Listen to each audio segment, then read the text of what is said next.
నా హైడ్రేషన్ కోసం I just trust one thing, ఫుల్గా వాటర్ ఉండే కంట్రీ డిలైట్ వల్ల పొలాచి కోకోనట్స్. సో ఇప్పుడే కంట్రీ డిలైట్ యాప్ డౌన్లోడ్ చేసుకొని ఆర్డర్ చేయండి.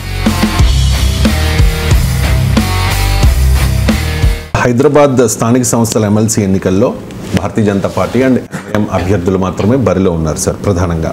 సో మొత్తం 112 మంది సభ్యులు, బీజేపీ బలం 27, MIM 49, BRS 23, Congress party 13.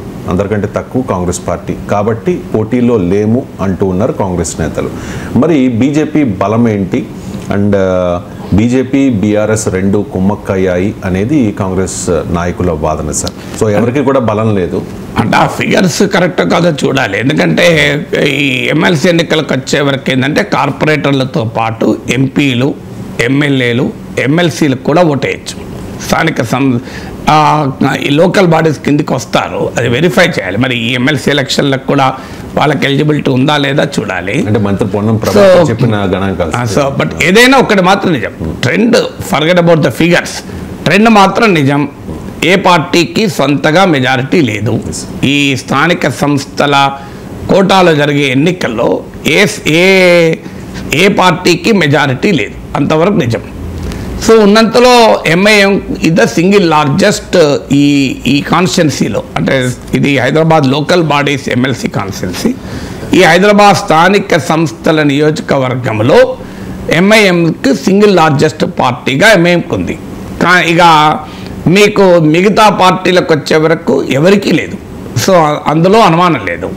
So ఏదైనా ఎంఐఎంకు కాంగ్రెస్ బీఆర్ఎస్ మద్దతు అన్నా ఇవ్వాలి, లేకపోయినా వాళ్ళు అబ్స్టైన్ అయినా ఎంఐఎం గెలుస్తుంది, వాళ్ళు మద్దతు ఇచ్చినా ఎంఐఎం గెలుస్తుంది. ఎంఐఎంను ఓడించాలి అంటే మిగతా పార్టీలని ఏకమైతే ఓడిస్తారు.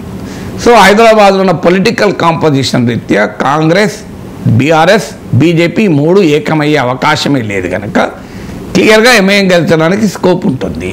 సో ఎంఐఎంకు కాంగ్రెస్ మద్దతు ఇస్తుందని కూడా వార్తలు వస్తున్నాయి. ఎందుకంటే ఎంఐఎం ఎవరు అధికారం ఉంటే వాళ్ళతో కలిసి ఉంటుంది.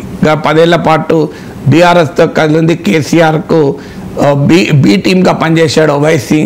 అంతకుముందు 10 ఏళ్ళు కాంగ్రెస్కు అనుకూలంగా ఉన్నారు. అందువల్ల ఎంఐఎం స్వభావమే ఎవరు రాష్ట్రంలో అధికారం ఉంటే వాళ్ళతో కుమ్మక్కవుతారు. రాష్ట్రంలో అధికారం ఉన్న పార్టీ కూడా ఎంఐఎంతో కుమ్మక్కవుతుంది.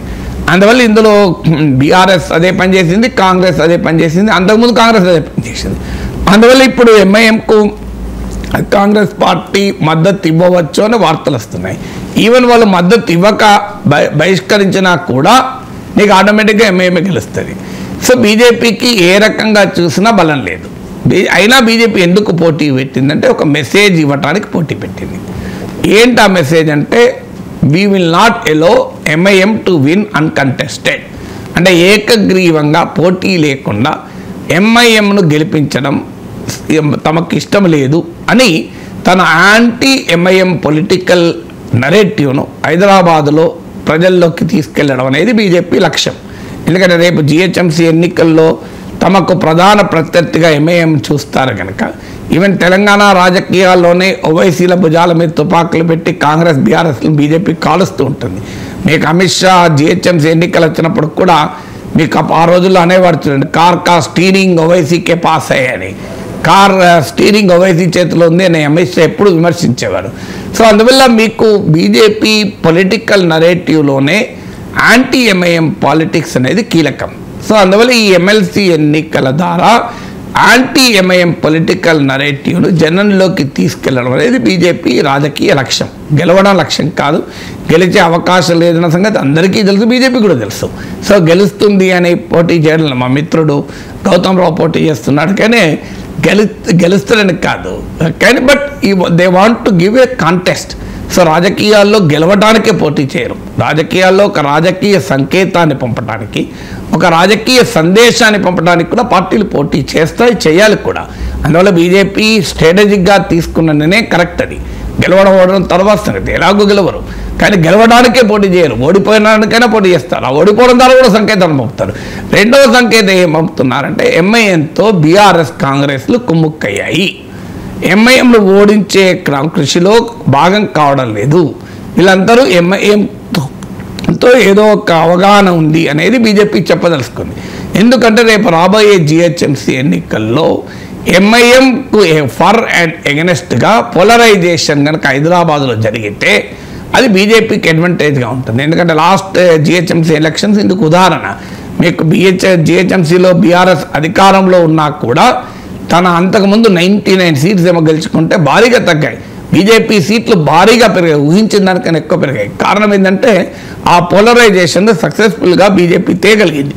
ఎంఐఎం అనుకూల వ్యతిరేక పోలరైజేషన్ కనుక హైదరాబాద్లో జరిగితే దాంట్లో political and politico religious mobilisation, అది హైదరాబాద్కు ఉన్నటువంటి సోషల్ కాంపోజిషన్ రీత్యా, హైదరాబాద్కు ఉన్న హిస్టరీ ఆఫ్ రీత్యా కూడా ఆ పోలరైజేషన్ కనుక తేగలిగితే బీజేపీకి అడ్వాంటేజ్గా ఉంటుంది. కాంగ్రెస్ను బీఆర్ఎస్ను కార్నర్ చేస్తానికి వీళ్ళకు ఓటేసినా ఎంఐఎంకి ఓటేసినట్లే, చూడండి ఎంఐఎం గెలుపుకు వీళ్ళు దోహదం చేశారు అన్న ఒక స్ట్రాంగ్ పొలిటికల్ నరేటివ్ను పంపించడం కూడా బీజేపీ లక్ష్యం.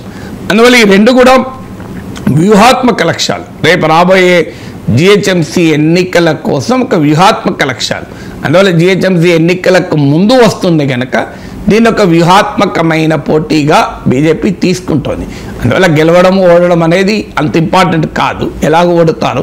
కానీ ఓడినా కూడా ఆ సందేశం మాత్రం చాలా సమర్థవంతంగా బీజేపీ పంపించగలుగుతుంది.